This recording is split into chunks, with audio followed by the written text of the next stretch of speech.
Yes, it's me again with another helpful tip for the household. Another tip that I have that I thought was good.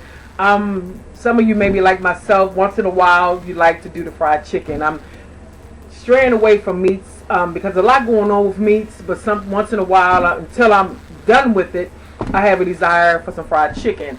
And I like my chicken crispy, which means I like to use flour. But the thing is, I get the flour and I may not fry chicken for a couple of months or so or more. And then by that time, I'm not comfortable with the flour because it's been sitting there. And sometimes it might have all the expiration date on it might have left. I'm not sure. Let me see, what's these expiration dates on this thing? I'm not sure. They don't last. They last, but they don't last for so long. And like I said, I'm not the kind of person to use flour a lot unless I'm baking. But as far as cooking food, no.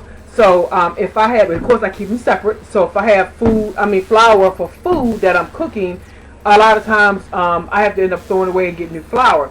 And then, even though it's not a whole bunch of money, we still want to save some money. So what I found, a friend of mine had told me about this many, many years ago. And I just remembered it. And so I said, you know what, I'm going to start doing that to save myself some money. If you have flour and you want to make sure that it holds up, you don't lose it, you don't lose money, what do? First of all, I put mine in a container like this. One of these counter plastic containers. And I do that because sometimes when you open the bag, and even though you fold it down, you get flour that might kind of spray out a little bit or come out. Then if you open and close the freezer, condensation may go up, then it gets sticky with the wet and all of that. So little things happen. You don't see it much until after time. But nevertheless, I put it in this container. Then I put it inside the freezer.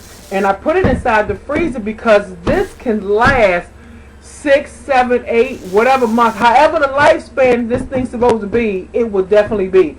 So this is a good way to use it. And also because it's in the freezer, you might can actually get a couple more months out of it, even after the expiration date in the freezer only. I'm not one who normally like to use anything past expiration date, mainly when it comes to anything with dealing with seasonings or batters or anything like that. But nevertheless, this is a good helpful tip. You have flour, you want to keep it, put it in the freezer, and it's the same thing as if you're baking. A lot of times we bake, and bakers know that a lot of times you don't use all the stuff that you make. You might make some cakes, you might make some cupcakes. You find out you made a little too much. So a lot of times we don't use them. They might go in the trash. No, don't do that. A lot of people don't understand cakes and things, cookies or whatever you have. A lot of times they can hold up once again in your freezer for 30 to 90 days depending on what type of product it is. When it comes to cake batters, you can definitely do that. What I tend to do is because a lot of times I might use it as a garnish instead of using it for the cake itself, because I like my cakes to be made that particular day. But a lot of times I want my garnish a certain way, so I might hold them, whatever I have, and then like I said, a few weeks or a week later, whatever I'm using, I can use them crumbs for the mixture, whatever I'm trying to do as a garnish. So I'm not really wasting a batch of anything, and just to get a handful of garnish.